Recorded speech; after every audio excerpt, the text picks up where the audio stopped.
With Spirit Blossom, we got the first look at skins in Legends of Runeterra. We got Yasuo, Thresh and Teemo, but also Corina, Greenblade Caretaker and possibly Eye of the Dragon. However, they only appear at the home screen, card bags and emotes, with no sight of them in the cards. In a recent Q&A, we got some information about skins. They are definitely coming, but whether they will be just reskins of existing cards or newly printed ones with different mechanics is not yet decided. In this video, we will take a look at what would either choice mean, and debate about what would be the best option. With skins being new champion cards, the most obvious impact that this has is increasing the existing champion card cap with practically no bounds. With Samira, League of Legends has a roster of 151 champions, and Legends of Runeterra will have 48 by the end of Call of the Mountain. If expansions keep working like they have been, we will have 10 regions with 8 champions each for 80 champion cards by December 2021, slightly more than 50% of League champions. We don't know at which rate new champions will be added into Runeterra, but let's say they add 20 champions per expansion every 6 months. It would take 4 years to get to 160, and by this time, League of Legends would probably have reached around 170, so there would be still 10 champions to be added into Runeterra. It's really rough to plan things out in a 5 years time span, but in conclusion, we can see how there is no rush to increase the existing champion card cap. Not only that, but Legends of Runeterra has already created a fantastic cast of characters that inspire players and have personality by themselves. Corina, Cithria, Ledros, Ahri. The idea of creating new champions from Legends of Runeterra without having to translate a design from Link doesn't seem neither hard nor undesirable. Another thing to consider is the possibility of skins confusing players, but as much as it can be understood, it can also be easily avoided. First of all, the mechanics of the card are not hidden and can be seen by just hovering or clicking on the card, no matter what art it has.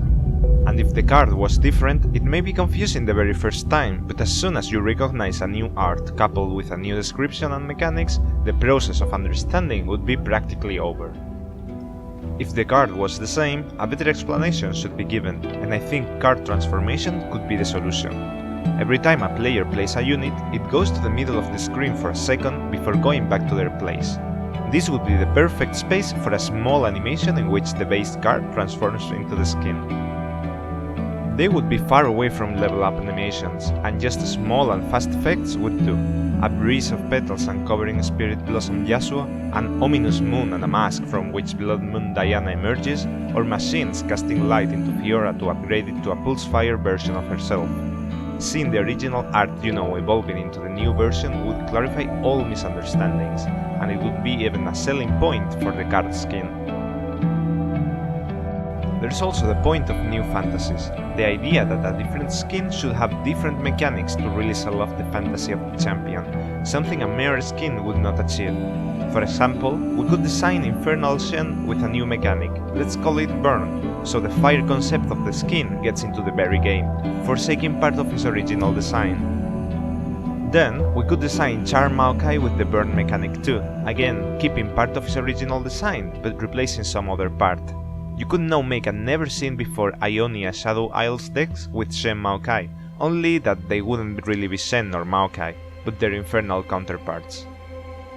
Maybe in the future we get Brand from League of Legends, a Freljordian mage consumed by a power too strong for humans, who now destroys the world with his fire magic, and he could also feature this hypothetical burn mechanic in his game. Now you could join both alternate universe champions and canon champions into the same deck.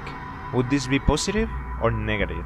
On the other hand, it could also be said that you could achieve a new fantasy keeping the mechanics the same and having skins as the same card, as we could create card transformations and change the card effects, the level up animation and the voice lines. We also have to take into account monetization opportunities. With the amazing best-in-class free-to-play system the dev team came up with, it would be completely unacceptable to restrict some cards behind paywall, so if skins were to be different cards, they would have to be obtainable just as another champion card. On the other hand, if skins were to be just skins, they could be monetized with coins, widening the array of cosmetics to buy. And maybe this shouldn't be limited to champions. champion skins could be sold in bundles, with a small number of skins for followers and spells. This way, the pricing could be flexible, and players could get to use their skins even when not playing that precise champion. You can use your Pulsefire Brightsteel Protector in your Lulusian deck, or your Spirit Blossom Wheel of Ionia in your Ezreal Karma deck. But very closely related to the previous topic, we have to think about something that sooner or later comes to all CSGs: rotations.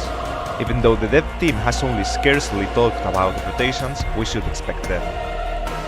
And rotations sending some champions into a bolt or some kind of wild format could have a terrible impact on champion skins being the same card.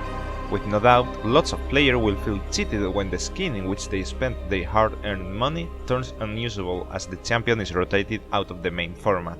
There would be different responses to this problem, such as doing nothing and letting the skin be only playable in wild formats, offering some kind of refund system, having cyclic rotations in which some rotated out champions end up coming back, and as many more as you can think of, but it's a difficult and imperfect solution either way.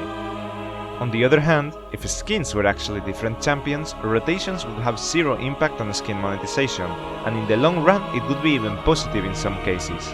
If Rising Tides gets rotated out from the official rule set, there will be Queen fans sad about their favorite champion leaving, but what if, after some time, a new set comes and brings Wood Scout Queen?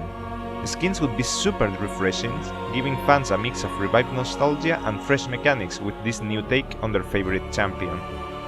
However, this would also mean that fans of champions that get the short end of the stick in the release schedule won't be thrilled to see how their champion is not released this set, and instead, we are getting a skin of a champion that has already had their time to shine in Legends of Runeterra, even though that would mean the world to the other person. Someone has to be cursed to balance out a wish for someone else's happiness. That's how we, CCG players, work. Wait, what? That really fell straight out from the Star Guardian skin line. Lastly, the whole point of rotation is keeping the meta fresh and keeping the number of mechanics limited so the generate combos don't appear. But if we keep releasing new champion cards that are actually similar to old champion cards that have been rotated out, not that much changes, right? And if we were to create completely new mechanics for champion skins, wouldn't that kill the original spirit of the champion? And if it's completely different, wouldn't it make sense to give those new mechanics to a new champion and not to a skin for an existing one? These are the main points I see when thinking about card skins. But what do you think? What other points do you find important to consider? And most importantly, what would be your choice and why? Tell me in the comments. After all, this is a design talk, so nothing would make me happier than seeing some discussions. And remember to like and subscribe for more content like this. Thank you so much for watching and hope to see you in the next one. See ya!